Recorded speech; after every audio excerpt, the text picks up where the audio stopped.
Today's show is brought to you by Manscaped, the leaders in below the waistline grooming.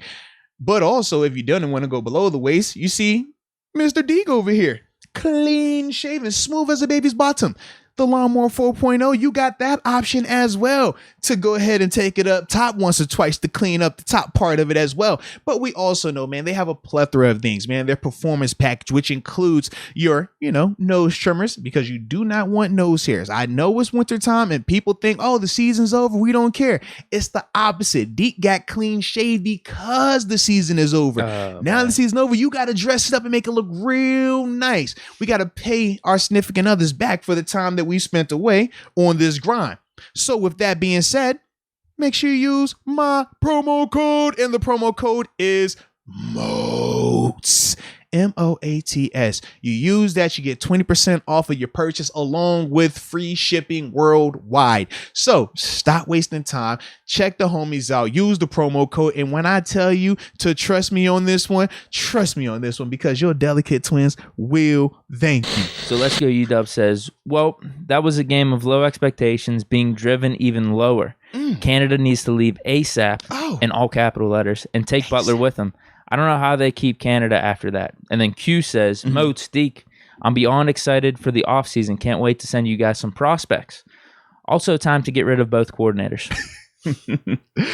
Yeah, obviously the coordinators are heavily under fire. They did kind of the opposite of what we talked about. We said, what happens if both of these, units look very different in the sense of productivity is up. We can point to very distinct changes and say, you know what, this is schematic related. This is more so in reflection to the coaches actually implementing something that we can point to as a tangible improvement. And especially offensively, that was the opposite that happened. I felt like yesterday,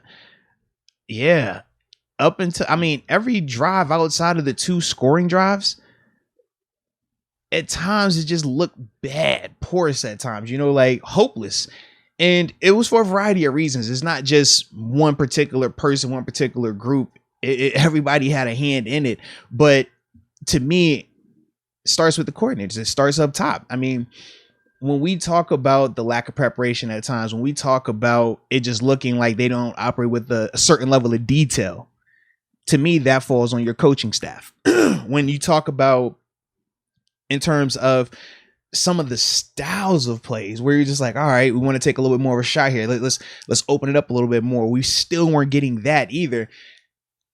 That definitely puts my man Matt Canada under fire. It definitely does. The one that got me was the fake screen. Yeah. Halfback draw that took up way too much time. That was probably one of the worst play calls I've seen this season. You read it as a fake screen. I didn't know if it was a fake screen. I didn't know if it was an RPO that the receiver just didn't get the RPO part of it, because I thought he wasn't looking. Maybe. Yeah, I thought it was RPO, and I think Juju was in the slot. I don't know who was the outside receiver, but neither one of those guys turned around, and it looked like Ben was looking to go there as you saw it, and then it was like, all right, that's not there. Let me just hand it off. So it could have been a fake screen draw, could have been a blown play. I don't know what it was, but at the end of the day, it just didn't look productive. You know what I mean? And that's what I'm really alluding to with Canada right now, is just at times the offense just doesn't look like it has a plan. It doesn't have an identity. And that's the frustrating part. And then defensively, obviously with Keith Butler, it was a mixed bag. You talk about the first quarter. Incredible. First quarter looked insane, man. You if he had a 4-quarter performance like how that first quarter looked, we'd be talking about him like how they talk about Leslie Frazier getting interviews for head coaching jobs. Seriously, it was that type of performance where you're getting the stops, you're forcing 3 and outs, you're getting a turnover. Shoot, we scored on defense. Anytime you're getting those type of things, typically, the response is we lit it up. It was a great defensive effort. Problem was, did they get tired? Sure. But that was not the whole reason why the defense looked the way that it looked. In the second half, especially that second and third quarter, there were times where we had blown coverage. There were times where I thought schematically I didn't like some of the calls that we were in because it was putting guys in disadvantaged situations. Remember we talked about... Well, Mahomes even said in his post-game interview that in the second half or second quarter to fourth quarter, oh, they started running more single high. Is that the difference? We were running the cover 2 in the first quarter, and then we stopped doing it. Like, what the hell's going on there? And you're schematic, and that goes back to why would we do that? Because now what happens is this. Now you have these situations where you get Cam Sutton matched up on Tyreek Hill with no help. Now you get Joe Hayden matched up on some of these guys with no help. And you can see it's a difference when you have it too high up top and you're protected a little bit with some of your DBs if they struggle. But when you go to the single high look, now all it is, hey, if that rush doesn't get there, it's a touchdown. And to me, that falls back on schematic. That falls back to, okay, were you forcing it because you felt like, hey, you know what, man, offense isn't giving us nothing. We need to switch it up, maybe try to steal a possession. We were up 7-0 though. That's when it changed. No, but this is what I'm saying though, in the sense of how many times before we got to 7-0 did we keep getting stops defensively? Eventually, you're going to feel that pressure of, bro, we're not going to keep stopping them all day. We got a touchdown. We need to get something else again, because if our offense can't pick it up and do something, this is going to catch up to us. And I felt like, okay, is that the reasoning behind it? I don't like that reasoning, though, because if you keep it close, I feel like, Ben, the offense will clutch up in the fourth like they have this season. Just keep it close. But the other part of that is, do you believe, or did you believe, that our defense would be able to keep Mahomes off the field? Like, bro, think about that first quarter. There was no signs of it in the first quarter that we were falling off. That's the thing. Everybody, we was all talking about how it seemed like an awkward quarter. Like, yo, that don't feel right. I don't know if it was like, were we that great defensively? Was it them slacking a little bit offensively? Because I think of 2 times where they had possessions that or should have ended in touchdowns. One of them was due to the punt return, though. Absolutely. And we caught Mahomes doing what? Throwing the ball late in the middle of the field. Just so happened that TJ made the play versus a secondary guy, but those are some of the things that we saw. Give some props to Bush too. Yeah, those are some of the things that we saw, and it was like, bro, if he does that, you capitalize on it. So we were doing those things, and it was working timely at the. It obviously was a timely thing for us, but I just didn't think it was realistic to believe that we would keep them looking like that 4 quarters. So you're saying you understand the switch up of the play calls? I don't like the switch up, but I could understand if he was feeling like, yo, we got to get a spark, because the same way you're going to, like how you just said it, right? You was like, yo, offense was going to catch up eventually. Well, if you think that the Steelers offense is going to catch up eventually, I would have to assume that the Chiefs offense would catch up eventually as well. And if you're Keith Butler and you're feeling like, yo, how do I think because that first quarter, that wasn't like a normal quarter. That wasn't like, oh, we're just playing normal defense. I was like, yo, we're playing elite, great defense. Like, everything is going right for us. You're hanging your hat on, yeah, we're going to be able to do that for 4 quarters against an elite offense that we know when they get going how good they can truly be. So that's why I'm saying I don't fault him. But they struggled with that cover 2 stuff all year, right? They have, but they still move the ball.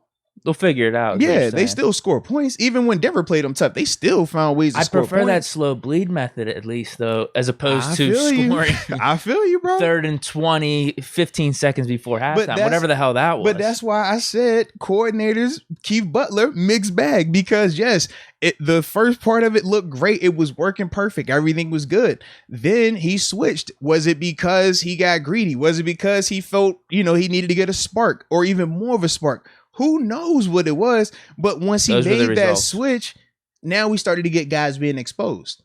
And that's something we'll definitely talk about a little bit later. But that was the big takeaway for me. When he made that switch, we started to see how across the board, not just on the back end, but even in the front end, we're not built for the one-on-ones right now versus a team like Kansas City. And though.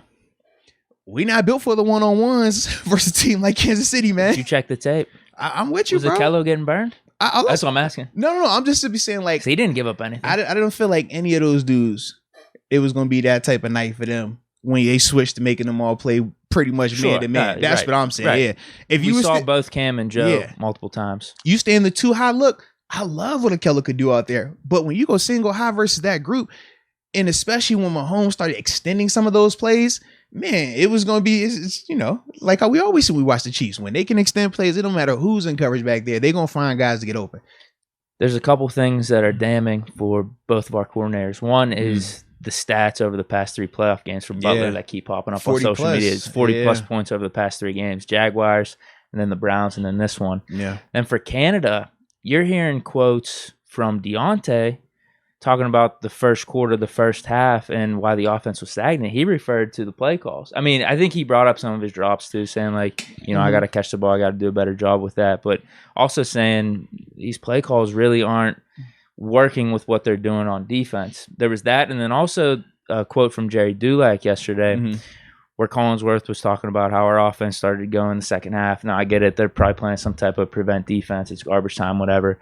But Dulac said, yeah, Collinsworth, this is working now because Ben is kind of slinging it. He's not as much paying attention to the Canada offense. I feel like those two things are kind of damning. It's like what the hell?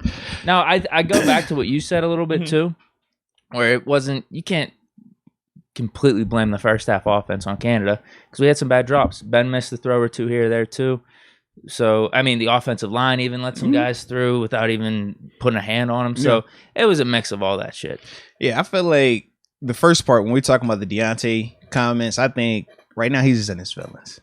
I mean, he's on social media even responding to the fake fans of him. He feels like, is there a battle going on? To an extent, Is there? Yeah, to enough that he wanted to respond to people, Nice. But we know how that goes. I mean, yeah, you're responding because you put something out there that the people felt compelled enough to go out there and talk to you about it or talk about you about that. So when I hear him talking about the offense and putting Canada's name in it, to me, that's I don't think he's put his name. He said play calls though. But play calling is what? You're putting his name in. Let's be real. Hey, we ain't got to sugarcoat it. It's the LeBron way of doing it. Yeah, instead, we know exactly what you're doing. Like, you're putting Canada's name in it. But when I look at in that first half, I can point to two, really three possession downs, third downs, third and shorts, where you got the ball in your hand, and those are first down plays. And the one could have been a touchdown, I think. Right. Honestly, and it looked like there was no one behind him. So for me, I have a hard time putting that on Canada. Because I say to myself, no, third and short, and he got you with the ball in your hands for a first down. That's good play calling because it keeps the sticks moving, which is going to keep the drive going. And then when we talked about taking the shots, we said, hey, you don't want to take it to the first three plays if our O-line isn't good. You want to wait till you get a first down. Now that D-line is rushing again for another set of 3, 4, 5 plays. Now they're tired. Now you take the shot. We can't get to that if you're dropping the passes, though. Here are a couple of our shots, too, were miscommunication with Ben and Deontay. It looked like if Deontay keeps going straight, that's a touchdown. I thought it would be a touchdown, bro. And then the Claypool one where, all right, it's kind of in double coverage. It was really Ward was on him single. One? Yeah. Ward was on him single, but there was another guy around the area, and it's contested catch. Yeah. I texted you this, man. I'm like, I'm with you, I know that's a tough catch, but like, bro, you have the positioning on him. You just got to high point that ball. That's an easy catch. And another one in the game. Well, there was that, and there was another one in the end zone. I remember Collins were saying, "Oh, this was a bit too high for Claypool." I'm like, dude, this thing went right through your hands in the end zone. Bro, you have to catch that. Absolutely, man. And then another possession that was the throw to Juju in the seam where I thought it was just good defense and Ben didn't want to take too much of a chance with the ball. But to me, that was still like, I don't look at that as bad play call. I just look at it as, man, he was open. Yeah. He was open. Yeah, but it's like, if he didn't feel like he could make the throw, he did the same thing. Just airmail it a little bit, punt it, get out of the possession. So it's like, I see all of these things, and that's why I said I think it was a mix of all of those guys. But that's why for me, if you said Deontay was like, it was the play call, I'm like, bro, why even bring that up when we know your hand in this? Like, it's hard to fault play calling when your drops are effectively ending drives. And that was something I also, I mean, it sucked, but even Najee, usually we get a lot more from him. And I understand, like, he was dealing with the elbow and stuff like that. And I do think that was part of the reason with the fumble. Yeah. Just his grip is not the same right now. But his effectiveness, we didn't really feel that out there last night. We were watching him running the ball. Better runner. I know. And that was the crazy part. And I'm just like, Even Benny Snell. Geez. I was like, I understand like the arm part of it. But as we always say, if you're going to be out there, like, it's a certain play that we got to have from you. And it can't be where we're looking at Kalen Ballage and saying, yo, he need to be getting more touches tonight. Like, that's not what we want, man. But that is a part of the situation right now. Or at least it was, because now the situation is over, unfortunately. Yeah, Canada definitely didn't help his cause. He did not, but there were a lot of other factors. I'm with you on that. Yeah. Butler, I don't know what to say. I have no clue. It's not good. 40 plus, 3 games in a row. Like, you can't hide that. And I get it. Okay, last game against the Browns, sure, it was a defense. I mean, it was they scored on defense, right? So they didn't account for that. Yeah, we had a lot of early turnovers. Right. And it's like, I get that. But at the end of the day, it's still no excuse. And that I mean, is it unfair? Sure, at times when you're like, man, yo, we getting stops, yo, offense not moving the ball, our guys are tired. I get that. But what can't happen is 3rd and 20 with 19 seconds left, and Travis Kelce issued a 48-yard touchdown. Like it's not that can't happen, bro. Like that can't happen under any stretch of the imagination at this level. And that's the part where I'm like, coordinator, bro, what are you calling right here? Why? Like, why aren't you? That's Madden shit right exactly. there. Exactly. It's like, bro, I'm throwing like my controller over. Yeah, I'm like, yo, what are you doing? Like, what type of call are you sitting in right here? Like, there's zero reason to be in a call like this where you're gonna have these guys in a situation like that. And once again, that's just, yeah, it's part of the reason why I'm just like mixed bag with Butler. I think that Canada really hurt himself yesterday, but I think with Butler it was the mixed bag because for as great as that first quarter was, that second and third quarter, I'm just sitting here like, bro, what are you doing? Do you feel anything about the Butler defense versus Tomlin defense last week? No, not in the sense of like call wise, because I think that the offenses that they were facing were drastically different. The things that you're worried about with Tyler Huntley are night and day from what you're worried about with Mahomes. We talked about with Huntley, the biggest threat that he could give you was just cover one and he'd take off with his legs. But because he wasn't good enough as a passer, he really couldn't hurt you in cover one. Mahomes, you play cover one, he could hurt you with his arm, as we saw, right? Couple of touchdowns with his legs. Actually, absolutely. It was that Justin Herbert stuff. You turn your back on him in cover one, he is fast, and that's what we said. Deceptively athletic, he can hit you for 15, 20 if he needs to, and he did it. And we saw it made them say, well, you know what? We can't go man to man anymore. So now you get stuck in these binds of, okay, let's play, zone coverages, but let's try to match up these zone coverages. But then it's like, okay, we're going back to man on the perimeters, essentially. So now you're going to still get some of these matchups that we don't want happening because of his ability. And that's why I was like, I didn't think it would matter if it was Keith Butler or Coach T call him in that vein, because it's just certain things that this offense, when they get going, as we saw, when they got going, it's just different. And then even the red zone stuff, bro, they essentially ran the same play 3 different ways. But it was like, yo, we're just going to go right back to the exact same part of the field. We're going to score this play 3 different ways. We're going to have one where this guy runs and I underhand it. We're going to have another one he fakes this way, and then we go here and shuffle it. Then we're going to have another one where I do it, flip it back, and then we're just going to toss it to the big lineman. Like, I'm saying, like, bro, it's 3 plays all hitting the exact same spot of the field. Like, this is nuts. Yeah. Why is TJ jumping for those fakes? It's just trying to make a play because we had the coverage. So there. This is the thing. Those style of plays, they are geared to put him in a bind. You're going to play with his rules. If his rule is to go down and spill the run, well, okay, he will take out the flip play or he'll take out the underhand throw. But now to the front side, Patrick Mahomes has the edge because it's a pass, it's a sprint out option to the front side. So he has a guy running a route, run it in. So he can either run it or throw it. And because there's no rush by TJ, he's going to have that option legitimately. So if you're TJ, you say, okay, let me try to pull the play up.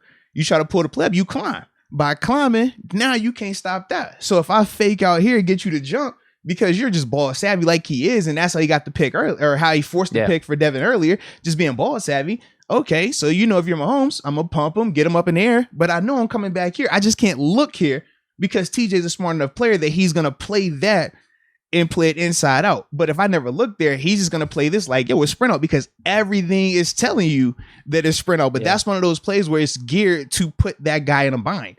And from there, the guys behind just got to be great in coverage.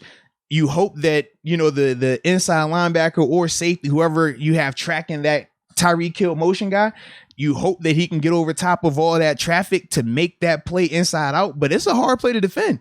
Yeah. That's one of the ones where you're like, good play. Yeah, it's one of the ones you're like, bro, the best defense to that is not letting them get down there, because it's going to have all of us in some type of bind.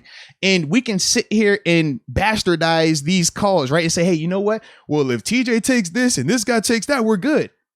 Okay. But then when we say, okay, well, what happens when this play, you go front side and you run here, and this guy's doing all that because we done made this one-off rule? Well, now everything else becomes an issue as well. If they do a little hot route. Yeah.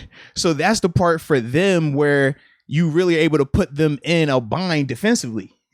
I mean, you tip your cap to them. I mean, Andy Reid, Eric Bieniemy, they get paid like that for a reason. Bieniemy is a head coaching candidate for a reason. Like, these guys are good. We get that part. But I'm not like, when I saw that over and over, like, I'm not getting mad at Butler for that. I'm not getting mad at it's the Kelsey thing, or just dudes running wide open. That's the part for me. Yeah, scoring so quick. Yeah, in that second half. Or when I see, like I said, Cam Sutton matched up on Tyreek Hill with no help. That's why I'm just like, why? Like, we know Cam Sutton, his weakness is what? Speed. We know he's great at being in terms of he's very fundamentally sound, smart player, understands his leverage and things like that, can tackle. But we know his struggle is speed. That's why we had questions about him on the outside. It's like, yo, he can't keep up with the top flight guys. And you just going to turn around and match him one-on-one in the slot with the fastest guy in the NFL. Once again, that's my coaching part. I'm just like, yeah, Where you at right now with both of them coming back? You were more leaning Canada gone. Butler, I still haven't 50-50, changed. right? I haven't changed my stance on Canada. I do think, I've personally felt like I've seen enough right now. I feel like I've seen enough, but with Butler, this is the part with him, right? Because that first quarter was great. It was elite. But then we know what that second and third quarter looked like as well. That's Butler. He's the mixed bag. If I had my way, and I don't like this because I'm double biased, because obviously not just the Steelers part, but he was my position coach. You know what I mean? So it's like, I get that part. I would just hope you retire. If you retire, it makes it very simple. Because, it's like, yo, man. Like, what they did with Bruce Arians. Yeah, it's like, yo, we appreciate you. He's been in the league for 12 years since. It's like, we appreciate you. I don't want you to feel like this is a bad breakup. It's just, we're going to go different directions going forward. I would just hope he would retire. It would be easier that way. Yeah. But I'm asking myself, like, how many more of those can I take, or when does that happen again and come back to bite us? Because think about every game this year that we watched. Every time the defense looked dominant, we could always point to 2 quarters at least where that defense looked like what it did against the Chiefs. Whether we're talking the Seahawks, whether we're talking the Bears, second half, we saw what happened in the first half of that Vikings game. I'm just like, bro, like, Jekyll and Hyde. We go through these phases where it's like we look like elite, best defense in the league, and then there's times where we're like, yo, they don't even belong on the field right now, and that is why I'm just like, okay, coaching wise, I think of it in the sense of, all right, when things are going bad for you in the middle of a game, sometimes you got to have a built-in call. Like, you know what? This call is going to guarantee something positive happening for us. That's where when I look at with Keith Butler, I'm like, where are those calls at? When you got to have a run stop. Like, where's your go-to call? Like, we should know, like, yo, all right, we know what's coming right here. Or, hey, man, we're not getting any pressure. We got that, but we got that go-to we're going to come with. Like, I never feel like we got that when things get rolling the wrong way. I feel like when it's going good for us, it goes great. But when we start sliding downhill, we don't have that call to just, get us back. Just something to stop the bleeding, something to just get off the field real quick and then reset us. Like, that's why I'm just looking at him like, man, is that asking for too much? I don't know. I don't feel like it's asking for too much. With Ben, it's looking like 99% not coming back next year. I'm good with cleaning house coordinator-wise then. I don't know who you bring in, though. Do we go out left field here and actually bring in guys outside? Because we don't really have anyone in-house. Yeah, we talked about that, right? You brought up Ike Hilliard. Yeah, that's about Ike Hilliard offensively, Terrell Austin defensively. But other than that, I don't feel like we have the guys on staff right now that we would say they're not getting any interviews anywhere else.